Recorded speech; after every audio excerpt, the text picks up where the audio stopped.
Sarah Martinez stepped off the military transport bus at Oceanic Naval Base, her single duffel bag slung over her shoulder. The California sun beat down on the concrete as she surveyed her new home for the next few months. At 28, she looked younger than her years, with shoulder-length dark hair pulled back in a simple ponytail and wearing civilian clothes that made her blend into any crowd.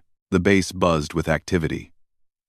Sailors in crisp white uniforms moved with purpose between buildings, while the distant sound of aircraft engines filled the air.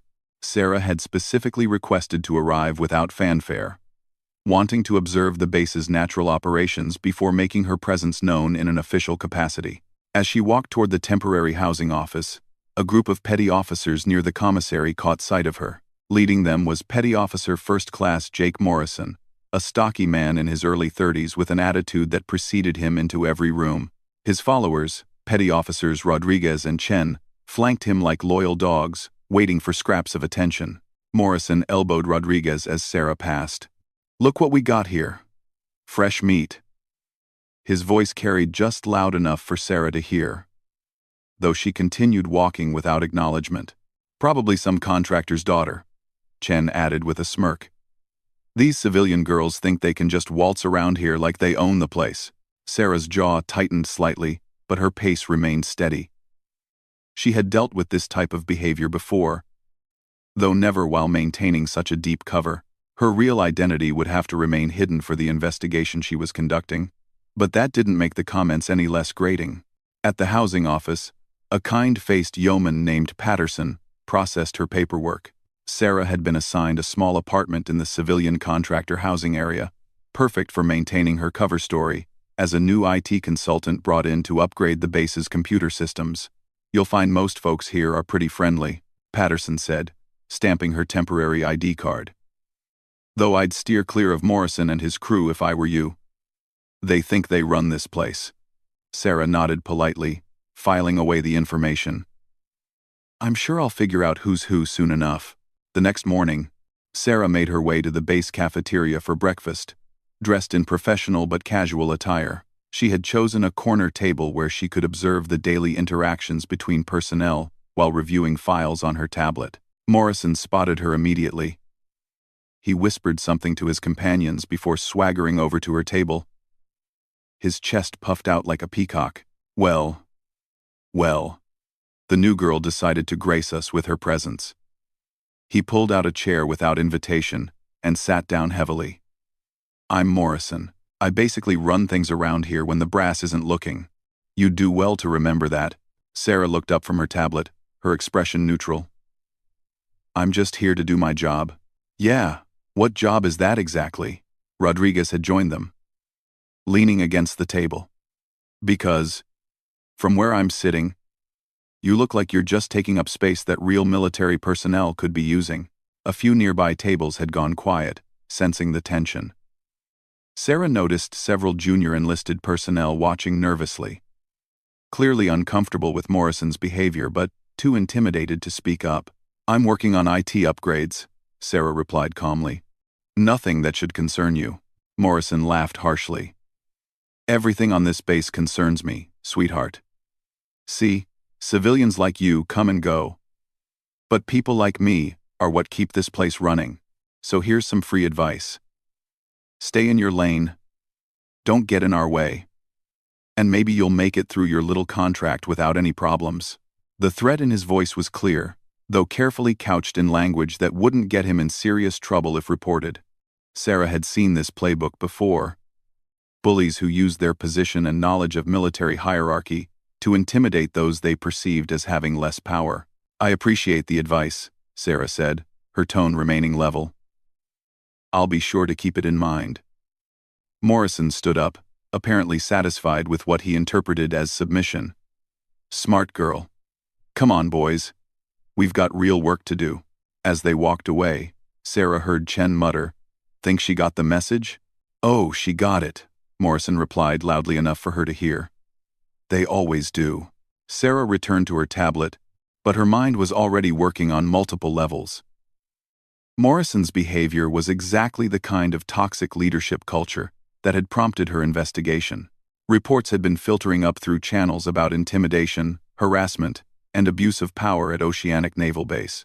What made it particularly concerning was that these behaviors seemed to be tolerated or even encouraged by mid-level leadership.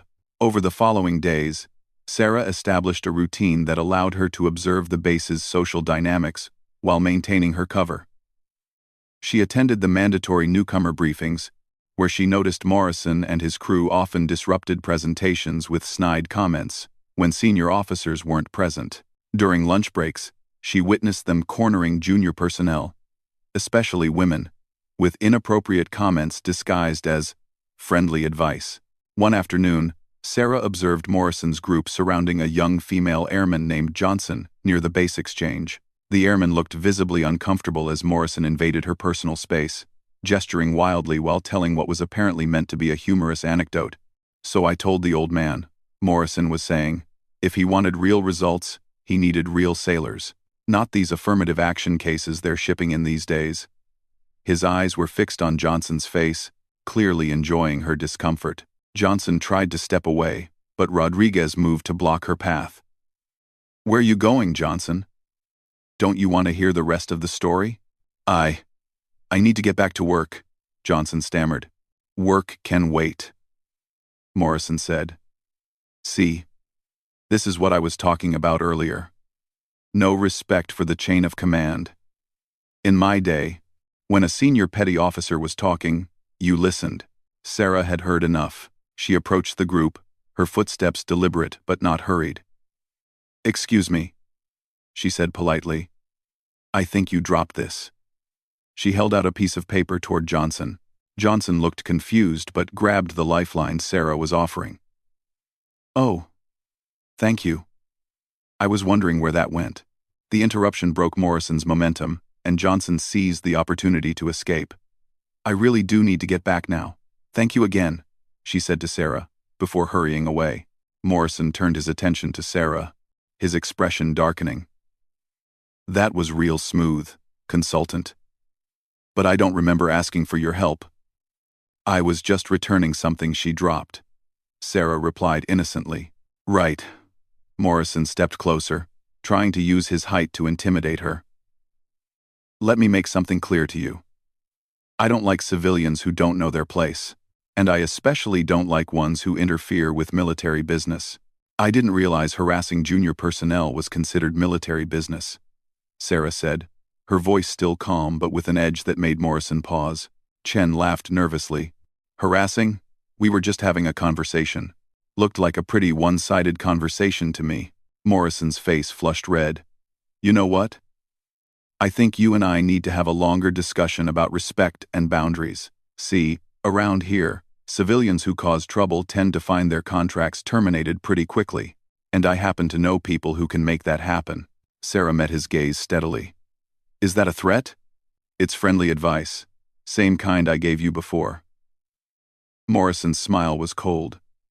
"Take it or leave it." End quote. "But don't say I didn't warn you." As Morrison and his crew walked away, Sarah realized she had crossed a line in their minds.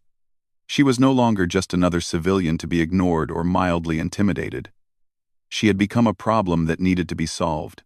That evening, Sarah sat in her small apartment, reviewing her notes and the intelligence she had gathered. The pattern was clear.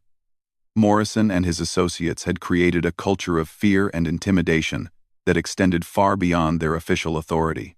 They targeted anyone they perceived as weak or different, using their knowledge of military culture to make life miserable for those who couldn't fight back. What troubled her most was the apparent lack of oversight.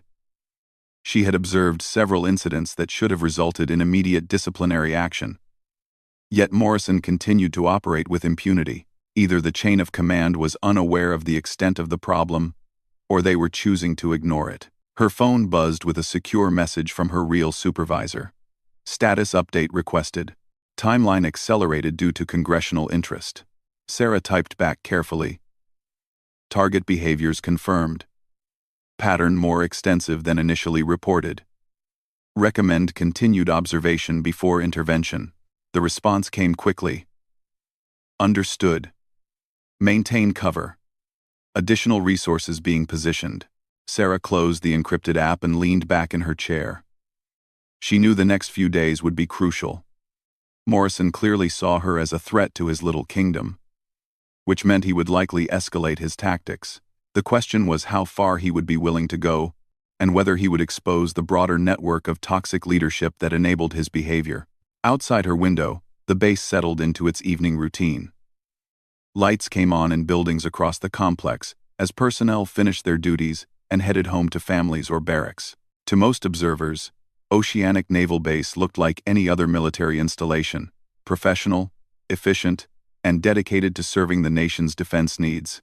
But Sarah knew that beneath the surface lay a cancer that threatened the very values the military claimed to represent. Morrison and those like him didn't just harm individual victims. They undermined unit cohesion, destroyed morale, and created security risks through their abuse of power.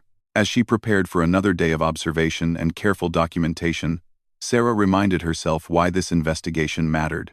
Every Johnson, every intimidated junior sailor, every person who dreaded coming to work because of bullies like Morrison deserved better. They deserved leadership that protected rather than predated, that built up rather than tore down. Tomorrow would bring new challenges, and Sarah suspected Morrison wasn't done with her yet, but she had faced worse adversaries than a petty tyrant drunk on borrowed power. What Morrison didn't know was that his civilian contractor had resources and authority that he couldn't imagine. For now, though, she would continue to play her role, gathering the evidence needed to clean house at Oceanic Naval Base. Justice, she had learned long ago, sometimes required patience, but when it finally came, it was usually worth the wait.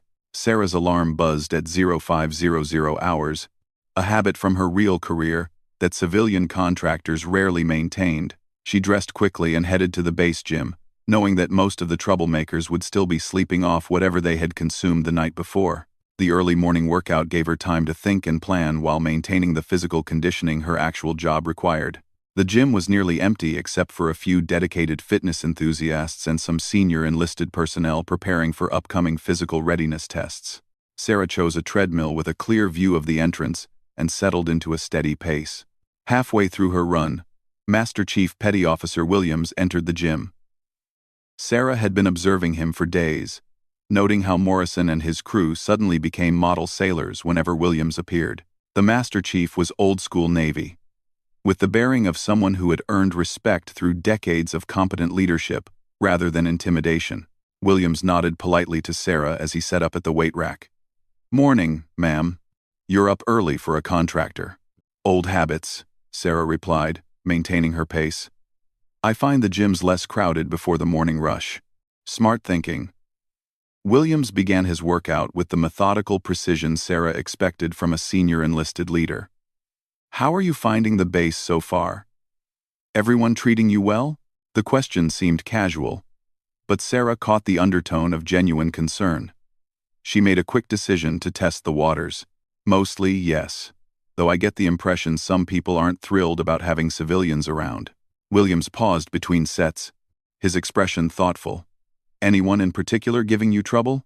Sarah slowed her treadmill slightly, as if concentrating on the conversation. "Nothing I can't handle. Just some general attitude from a few people." "Morrison? I think his name was?" The Master Chief's jaw tightened almost imperceptibly. "I see. Well, if you have any specific problems, my office is always open. We take professional conduct seriously around here." "I appreciate that, Master Chief. Really." Williams finished his workout and left, but Sarah noticed he made a phone call in the parking lot before driving away. She filed the observation in her mental notes, along with her growing respect for the Master Chief's leadership style. Later that morning, Sarah made her way to the IT department, where she was supposedly working. The department head, a civilian named Marcus Thompson, had been briefed on her cover story, but not her real mission. As far as he knew, she was exactly what her credentials claimed: a cybersecurity specialist brought in to assess and upgrade the base's computer systems. "How's the assessment going?" Thompson asked, as Sarah settled at her temporary workstation. "Good progress. I'm finding some interesting vulnerabilities in the network architecture." Sarah's answer was technically true, though her real interest lay in the human vulnerabilities that compromised security far more than outdated software. Anything serious? I'm still documenting everything. I'll have a preliminary report for you next week. What Sarah didn't mention was that her real report would go to a very different audience and would focus on how toxic leadership created security risks by driving away good personnel and creating environments where misconduct thrived unchecked. Around midday, Sarah headed to the commissary for lunch. She had deliberately chosen a table near the serving line where she could observe foot traffic and interactions. Morrison and his crew arrived 20 minutes later, cutting in front of several junior sailors without consequence. "Hey, consultant!" Morrison called out loudly as he spotted Sarah. "Still playing with computers?" Sarah looked up from her meal. "Something like that." Morrison approached her table, his companions trailing behind, like remoras following a shark. "You know, I've been thinking about our conversation yesterday. Maybe I came on a little strong." The apparent olive branch surprised Sarah, though she remained cautious. "These things happen." "Exactly." Morrison's smile seemed forced. "See, the thing is, we're all on the same team here. Military, civilian, doesn't matter. We all want what's best for the base, right? Of course. So I thought maybe you'd like a proper orientation. Show you around. Introduce you to the right people. Help you understand how things really work around here." Sarah sensed the trap but couldn't see its exact shape yet. "That's very thoughtful of you. Great. How about tonight? There's a little get-together off base. Nothing fancy, just some of the senior enlisted guys unwinding after work. Good way to network, if you know what I mean." The invitation felt wrong on multiple levels. Sarah's training screamed warnings about isolated locations and alcohol-fueled situations with people who had already demonstrated hostility toward her. "I'm not much of a party person," she said diplomatically. "Come on, don't be antisocial." Morrison's tone carried the same edge she had heard before, though he kept his volume friendly. "It's just a few drinks and some conversation. Perfect opportunity to clear the air and start fresh." Rodriguez chimed in with what was obviously a rehearsed line. "Yeah, all the important people will be there. Could be good for your career prospects." The implied threat was clear. Attend their gathering or face professional consequences. Sarah realized this was Morrison's attempt to regain control of the situation by getting her into an environment where military protocols didn't apply, and witnesses were either absent or compromised by alcohol. "I'll think about it," Sarah said noncommittally. "Think fast," Chen added. "We're leaving at 1,900 hours from the main gate."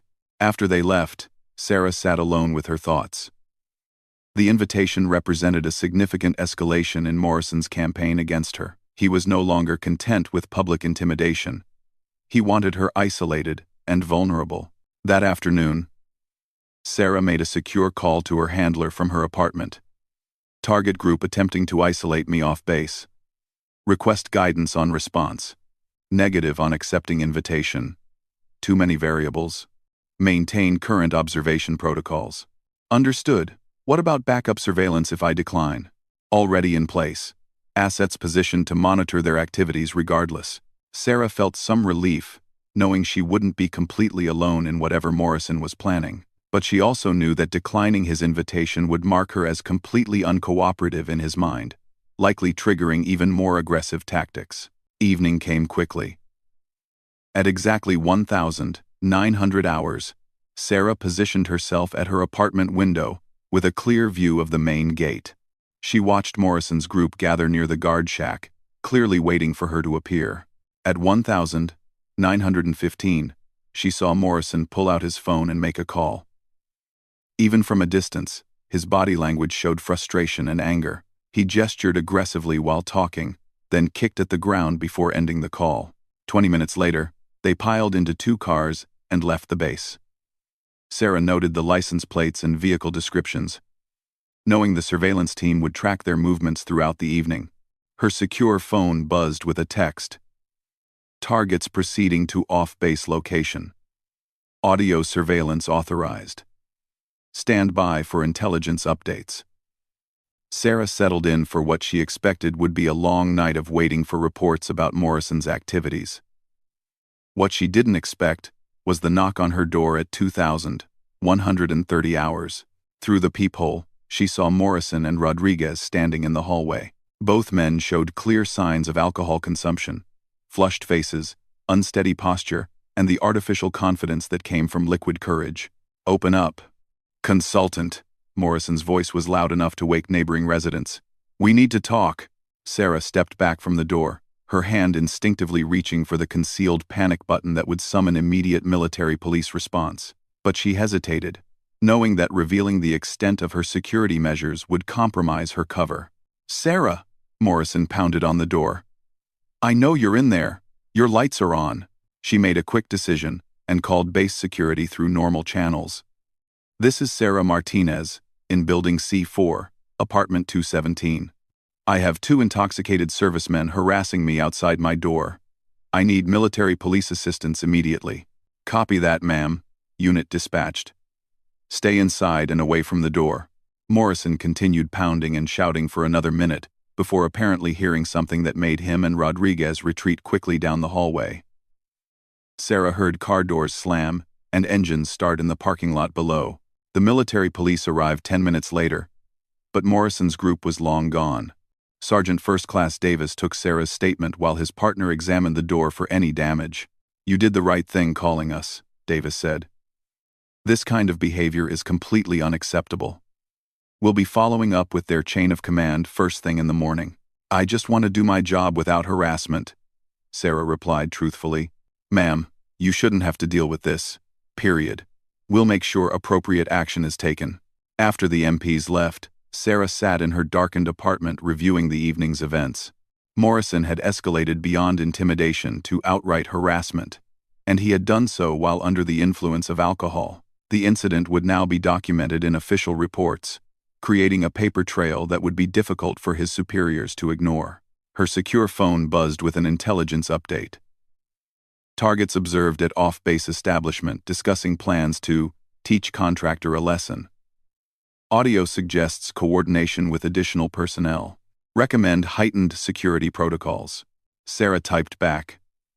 Harassment incident already occurred and reported through normal channels. MP response documented. Suspect acceleration of timeline may be necessary. Agreed. Prepare for Phase 2 authorization within 24 hours. As Sarah prepared for bed, she reflected on how quickly the situation had developed. Morrison's behavior suggested someone operating with complete confidence that he was protected from consequences. The question was whether that confidence came from past experience with weak leadership or from active protection by superiors who shared his attitudes. Tomorrow would likely bring new challenges as Morrison faced potential discipline for his actions tonight.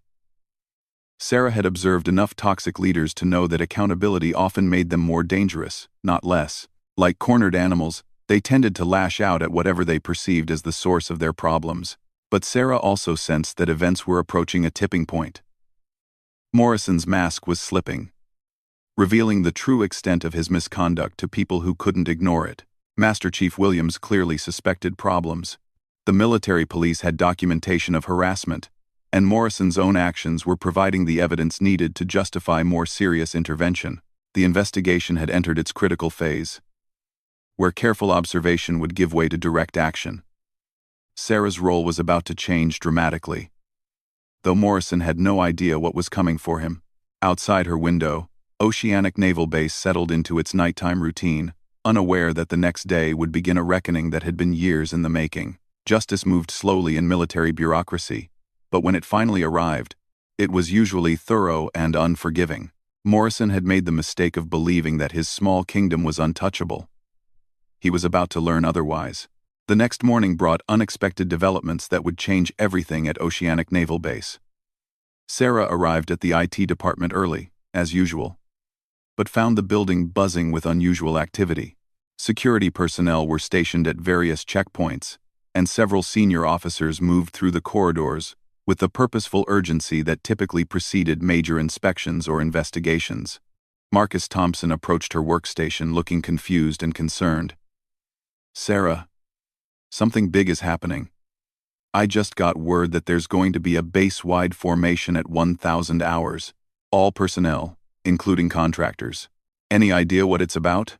Nobody's saying, but the scuttlebutt is that some very important people flew in late last night. The kind that don't usually visit bases like ours unless something serious is going down. Sarah maintained her puzzled civilian contractor expression, while internally noting that her timeline had indeed been accelerated beyond what she had expected. Her secure phone had remained silent since last night's final message, which likely meant communication protocols had shifted to operational security mode. At 0955 hours, Sarah joined the crowd of personnel gathering on the main parade ground. Military members formed ranks according to their units, while civilians and contractors were directed to a designated area off to one side.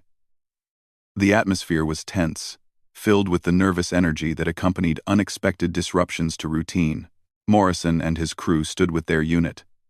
Though Sarah noticed they seemed more agitated than the typical pre-formation nervousness. Morrison kept checking his phone and scanning the crowd of senior officers who had positioned themselves at the front of the formation. At exactly 1,000 hours, the base commanding officer, Captain Reynolds, called the formation to attention. Behind him stood several figures that Sarah didn't recognize, though their bearing suggested flag-rank officers who rarely bothered with individual base visits.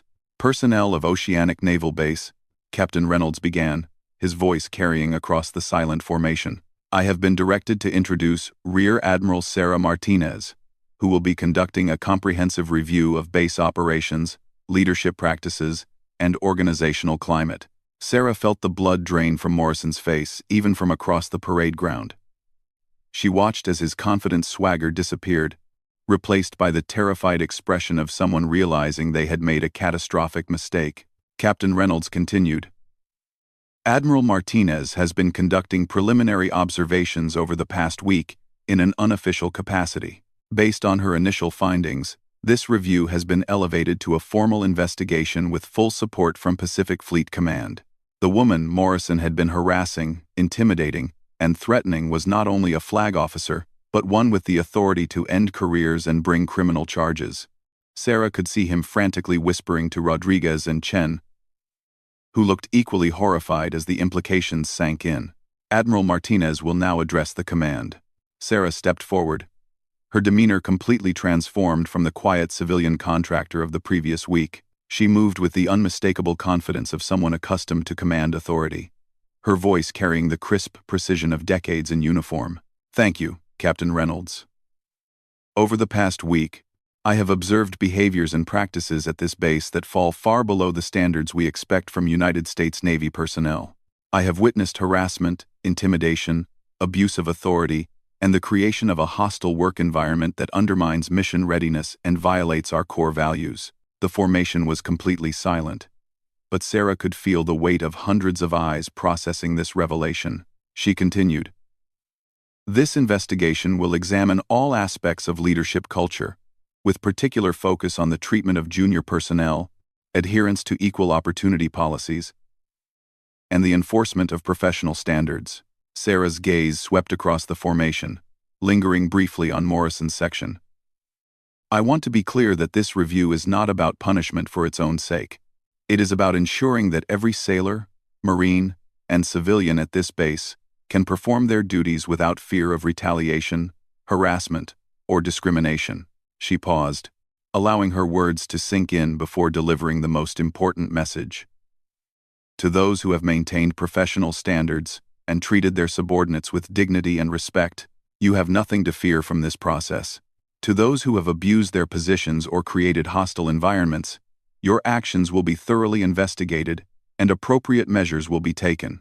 Captain Reynolds resumed control of the formation, dismissing personnel by departments with instructions to report to their immediate supervisors for additional guidance. Sarah noticed that Morrison's group was specifically directed to remain in formation pending individual interviews. As the crowd dispersed, Sarah observed the immediate social dynamics that emerged. Junior personnel who had been targets of harassment suddenly walked with straighter backs, while the bullies and their enablers clustered together in worried conversations. Master Chief Williams approached Sarah as she prepared to leave the parade ground. Admiral, I have to say, that was a masterful operation. Morrison and his crew have been a cancer in this command for too long. Thank you, Master Chief. I noticed during my observations that you've been trying to maintain standards despite systemic problems. That kind of leadership will be crucial as we work to rebuild the culture here. Ma'am, I hope you know that there are many good sailors on this base who have been frustrated by their inability to address these issues through normal channels. Morale has suffered, and we've lost some excellent personnel who couldn't tolerate the toxic environment. I understand, and that's exactly why this investigation was necessary. Good leaders like yourself will be essential partners in creating lasting change. Over the following days, Sarah's investigation team conducted comprehensive interviews with personnel across all levels of the command. The stories that emerged painted a disturbing picture of systematic abuse that had been tolerated or covered up for years. Petty Officer Johnson, the young airman Sarah had rescued from Morrison's harassment, provided detailed testimony about months of inappropriate comments, work interference, and implied threats. Her account was corroborated by dozens of other junior personnel who had similar experiences. The investigation revealed that Morrison's behavior was not isolated but part of a broader pattern enabled by mid-level supervisors who either participated in the misconduct or looked the other way to avoid conflict. Several senior petty officers and junior officers were implicated in creating or maintaining the hostile environment. Most shocking was the discovery that complaints had been filed before, only to disappear or result in retaliation against the complainants. The base's Equal Opportunity Office had been effectively neutered by pressure from Morrison's supporters in the chain of command. On the third day of interviews, Sarah finally came face-to-face with Morrison in the formal setting of the investigation room. Gone was any pretense of the swagger he had displayed during their previous encounters. He sat rigidly at attention, flanked by his legal counsel and a representative from his union. "Petty Officer Morrison," Sarah began, her tone professional and cold. "You are here to answer questions regarding multiple allegations of harassment, intimidation, and abuse of authority. You are advised that anything you say may be used in subsequent administrative or legal proceedings." Morrison's lawyer attempted to control the interview, but the evidence was overwhelming. Audio recordings from the surveillance team, documented incidents from military police reports, and testimony from dozens of witnesses painted a clear picture of systematic misconduct. What emerged during Morrison's interview was perhaps even more disturbing than his individual actions. He genuinely believed he had been acting appropriately, that his behavior was normal and expected. He had operated within a cultural bubble where harassment was considered leadership, where intimidation was seen as motivation, and where anyone who complained was labeled as weak. "I was just maintaining standards," Morrison insisted during one particularly heated exchange. "These kids today don't understand military discipline. Sometimes you have to be tough to get their attention." "There is a difference between tough leadership and harassment," Sarah replied. "Tough leaders build people up while maintaining standards. You tore people down for your own gratification." The investigation expanded to examine the broader command climate that had allowed Morrison's behavior to flourish. Several senior personnel were found to have actively protected him from consequences, viewing him as an effective intimidator who kept subordinates in line without requiring direct involvement from higher authority. Captain Reynolds himself faced intense scrutiny for his failure to address the toxic culture that had developed under his command. While not directly involved in harassment, his hands-off management style had created an environment where predators could operate with impunity. The final phase of the investigation focused on implementing systemic changes to prevent similar problems in the future. Sarah worked with Master Chief Williams and other effective leaders to develop new protocols for reporting misconduct, protecting whistleblowers, and ensuring accountability at all levels. Morrison was ultimately court-martialed on multiple charges, including harassment, creating a hostile work environment, and conduct unbecoming. His conviction resulted in reduction in rank, forfeiture of pay, and discharge from the Navy.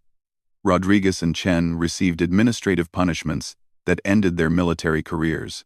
Several mid-level leaders who had enabled the toxic environment were transferred, demoted, or forced into retirement. Captain Reynolds was relieved of command and received a career-ending fitness report that effectively ended his prospects for promotion. The changes at Oceanic Naval Base extended far beyond individual punishments. New training programs were implemented to educate personnel about appropriate professional behavior and bystander intervention. The Equal Opportunity Office was restructured with direct reporting lines to senior leadership that bypassed potentially compromised supervisors. Most importantly, a culture emerged where professionalism was rewarded and misconduct was swiftly addressed regardless of rank or position. Junior personnel like Petty Officer Johnson found their voices and their confidence restored, while leaders like Master Chief Williams were empowered to enforce standards without fear of retaliation. 3 months after her initial arrival as a supposed civilian contractor, Admiral Sarah Martinez conducted her final visit to Oceanic Naval Base. The transformation was remarkable. The same buildings and equipment, but filled with personnel who carried themselves with renewed pride and purpose. During her departure briefing with the new commanding officer, Captain Thompson, no relation to the IT department head, Sarah reflected on the lessons learned during the investigation. The most troubling aspect wasn't the individual misconduct, she told Captain Thompson. It was how normalized the toxic behavior had become. People at every level had accepted harassment as inevitable, rather than recognizing it as a leadership failure. What would you say was the key to turning things around? Thompson asked. Accountability, Sarah replied without hesitation.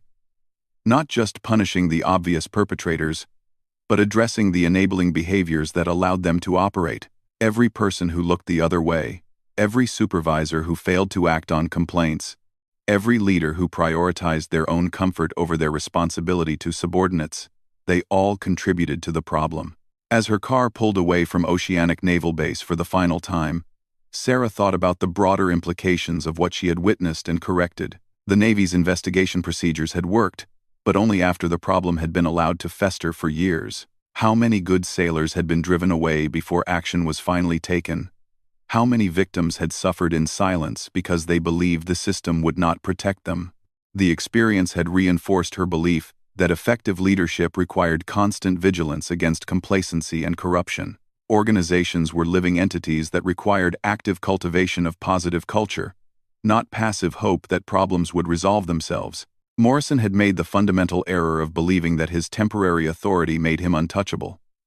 He had confused fear with respect, intimidation with leadership, and compliance with excellence.